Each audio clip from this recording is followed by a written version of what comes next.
Regarding Democrats who do not deny elections, number 35. You can run the best campaign, you can even become the nominee, and you can have the election stolen from you. How can you win with Russian interference, though? That's what real I'm thing. scared about in 2020. But rightly. Because I think he's an illegitimate president that didn't really win. So how do you fight against that in 2020? You are absolutely right. He's an illegitimate president in my mind. Would you be my vice presidential candidate? Folks, look, I absolutely agree. Trump didn't actually win the election in 2016. He lost the election, and he was put into office because the Russians interfered. Russia interfered with our election, attacked our democracy for the sole purpose of artificially placing someone at 1600 Pennsylvania Avenue. They were successful. Trump knows he's an illegitimate president. The president-elect, although legally elected, is not legitimate. I don't see this president-elect as a legitimate president. You said you believe that Russia's interference altered the outcome of the election. I do. We have a president who, if in fact it is proven, has been assisted by the Russians and may in fact not be a legitimate president. The one thing that Trump is fearful of when it comes to his being president is that finally we will see how illegitimate his victory actually was. I have an objection. I object to the 15 votes from the state of North Carolina. I object because people are horrified. He's an illegitimate president. Our election was hijacked. There is no question. Congress has a duty to hashtag protect our democracy and hashtag follow the facts. John Lewis is completely right. There is a cloud of illegitimacy around the election of Donald Trump. The Russians interfered with his election. James Comey and the FBI interfered with his election. The fake news industry interfered with his election. Trump knows he's an illegitimate president who got illegitimate foreign help. Do you believe Trump is a legitimate president? What I believe is that there's no question that the outcome of this election was affected by the Russian interference. There absolutely is a cloud of illegitimacy. So that legitimacy is in question, yes. So that was a very tainted election, and in that sense, it's illegitimate. Why do you think the president is going to such great lengths to essentially prove that he beat you? Because he knows he didn't. He knows he's an illegitimate president. Stolen emails, stolen election. Welcome to the world of unprecedented Trump. So do you believe President Trump is an illegitimate president? Based on what I just said, which I can't retract. He tweeted in February 2018, quote, "The more we learn about the 2016 election, the more illegitimate it becomes. America deserves to know whether we have a fake president in the Oval Office." The Russian attempt to have the election, and frankly, the FBI is weighing in on the election, I think makes his election illegitimate. There was a widespread understanding that this election was not on the level.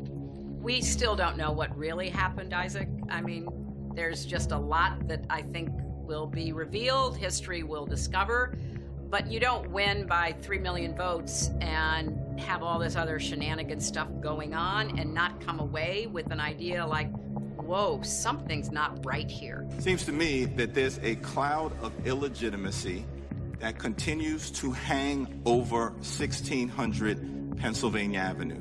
The outcome of the election was affected by their interference, and now we need to know, to what degree, if any, the Trump campaign was actually in collusion with with Russia. He knows he's an illegitimate president. So of course he's obsessed with me, and I believe that it's a guilty conscience. We actually won the last presidential election, folks. They stole the last presidential election. If Al Gore won that election, I think he won it anyway. Actually, I think I carried Florida. Al Gore won the election nationwide and also in Florida, but the Supreme Court ruled the other way. Al Gore got more votes, but not enough to stay out of the Supreme Court, where President Bush was elected 5-4. Bush versus Gore. A court took away a presidency. If all the votes were counted in Florida, that Al Gore would be president today and George Bush would be back in office. I come from Florida, where you and others participated in what I call the United States coup d'etat. In 2013, according to reports, Vice President Joe Biden, he claimed that Al Gore was the one who was elected president. And he claimed that the recount result was, quote, a bad decision. And never forget, dear friends, what they did in Florida to Al Gore and me, to all of us, to older Americans, to African Americans, to Haitian Americans, denied the right to vote and have those votes counted. I do believe that the projections were right in the first place at 7 o'clock when they called it for Gore. Let me tell you something. Without a doubt, George Bush did not carry Florida, and it was not close. There's no question that you won the state of Florida. Oh, thank you, Charles. No, it's a question. That's a question. We will never know because the votes weren't counted. But and did, in your judgment... I mean, that's a fact. Unfortunately. Yeah. And there is no other way of saying it but be very blunt. Al Gore won the state of Florida in 2000, and we should never forget it. Most Americans, or a great many Americans, don't have confidence that the election of 2000 was fair. But I don't believe we lost. I believe we just failed to have all of the votes counted. The Supreme Court elected the president. 2004, yeah. Al Gore won the state of Florida in 2000, although not the presidency. We know we won this election. They know we won this election. And Americans know we won this election. I know some people want you to believe that the Gore campaign was a campaign that wasn't able to complete its mission. We did. Had all of those votes been counted in Florida, I think Al Gore would be president today. We had more votes. We won, and we are never going to let the United States Supreme Court choose the President of the United States again. You should know by now, based on the fact that he lost the popular vote by more than 500,000 voters, and we don't know how many he lost by in Florida. There's no doubt in my mind that Al Gore was okay, elected I'm getting a headache. Right. This goes on for almost 24 minutes. I'm not going to play anymore. But two of the members of the so-called January 6th committee, Jamie Raskin and the chairman, Benny Thompson, they're also election deniers.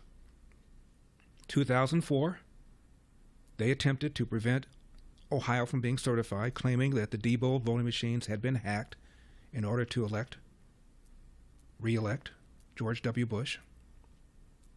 And yet, Hakeem Jeffries, the Democrat leader in the House, says that there are no election deniers on our side. They've been denying elections for almost 24 years, one after another after another. Thanks for watching these clips from The Larry Elder Show. If you enjoyed this content, be sure to subscribe to my channel and hit the bell icon so you never miss a moment. More thought-provoking discussions are just a click away, so stay tuned, and we'll see you in the next one.